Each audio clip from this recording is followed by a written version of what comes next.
You see, the refs almost lost us this game. We came out with the win, 97-93. But those refs, how did Chris Middleton get those free throws at the end? He had the pump fake. Someone ran past him. Pressure Chua ran past Chris Middleton. He leaned in, and they stopped. They said they're gonna stop calling that. And after they gave him free throws, of course we should have done better at rebounding the ball. But that game was too close for comfort. They should not. The refs basically almost gave them a chance. And Pat Connaughton, luckily, he missed that corner three, but we could be looking at a close game right now. They could have won this game. Refs gotta be better, man.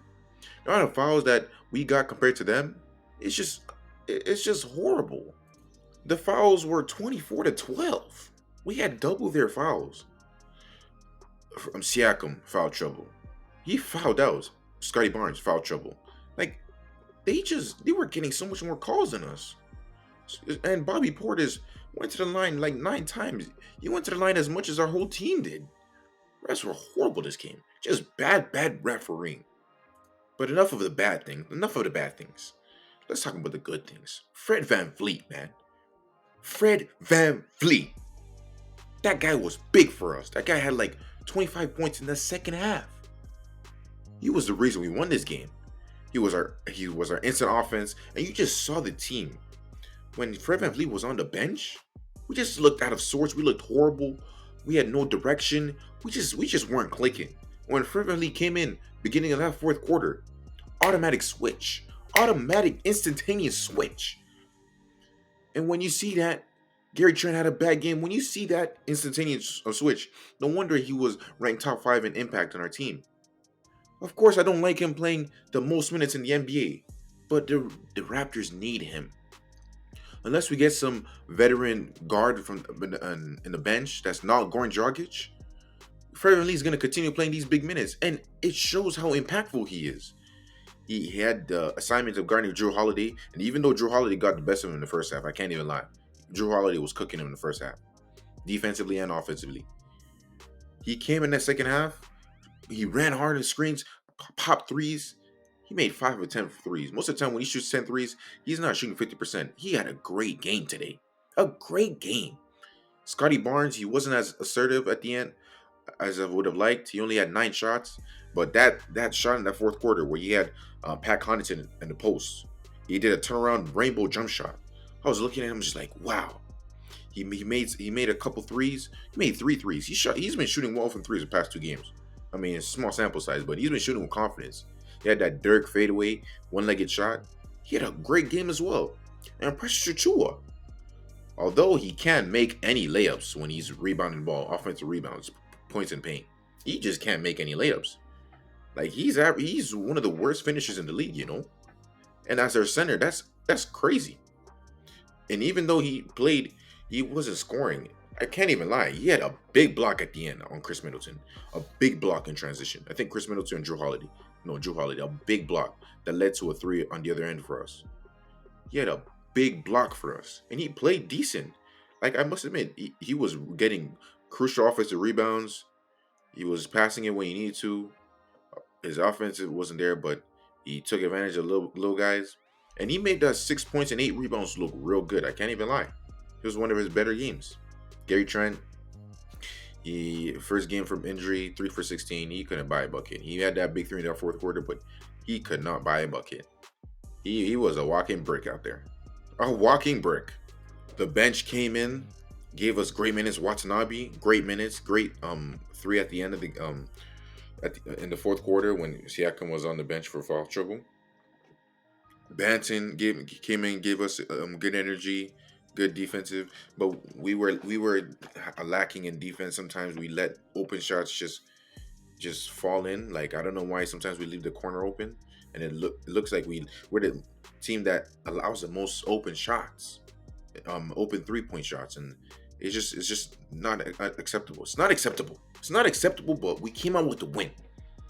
We came out with Svi Mikhailuk. I love saying his name. Svi Mikhailuk gave us great minutes as well. That guy, he was running around. He didn't make any threes though, but he was attacking the paint, passing. He was passing well, passing to open guys, and he was active defensively. That's one thing I didn't know about Svi. He's great defensively. He's not great defensively, but he's a great team defender, and he gives provides good pressure, especially coming off the bench. Chris Boucher, I've noticed that what Nick Nurse does is it's not a 9 man rotation. It's really an 8 man rotation. The first half, the lineup Banton plays, and after the second half, Boucher plays Banton minutes. So it's kind of weird how he does it. And Boucher, he played in the second half. He did kind of well. I mean, he had that good putback dunk in that third quarter. But I mean, Chris Boucher is gonna see himself out of the rotation when Ken Burch comes back and OG Anunoby comes back.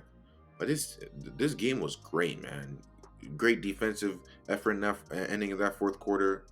We did a much better job of Joe Holiday in the second half. Chris Middleton started cooking, and you can't expect Chris Middleton to be quiet the whole game. He's an all-star for a reason. But the big difference between the Bucks and the Raptors in this game, at least, is that our bench came to play. Our bench came to play, and we just came out at the end. We came out on top at the end. They had much more free throws. They weren't clinical with their free throw shooting. They missed a lot. If they would have been more clinical with their free throw shooting, we would have looked at a different game. We would be looking at a different game. And I'm just happy that they missed the free throws. We came out with the win, and we've been losing, man. And we're now 10-13, trying to get to from 500. We just been losing, man. And it's great as a Raptor fan to finally see a win. Finally see a win. It means that my hope in us being a more than a playing team is not extinguished, but it's very unlikely. Even as a playing team, I just want to see good basketball, and that's what. And Fred VanVleet is a catalyst of good basketball for the Raptors, and he's made a jump as a leader.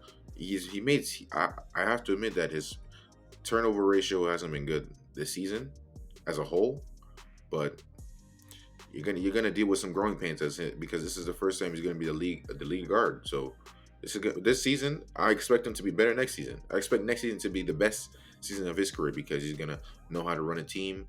He's gonna know how to deal with personalities. He's gonna know when to throw lobs because he still can't really get that lob down with Pressure Chua. He can't get that down. But it's just growth. This year's about growth and development. Siakam, he had a good game with the way he was closing out the game. He had some turnaround layups. He took advantage of the little people. They're not just the little guards, and he took advantage of it. Yes, that offensive foul was kind of BS, but what can you do? He wasn't forcing the threes. He was taking what came to him. A good game by Siakam. Yeah, he also had a lot of turnovers. Man, 6 turnovers? Yeah, 6 turnovers is horrible, man. And it's not. He didn't have a great game. He had a good game. 6 turnovers is horrible.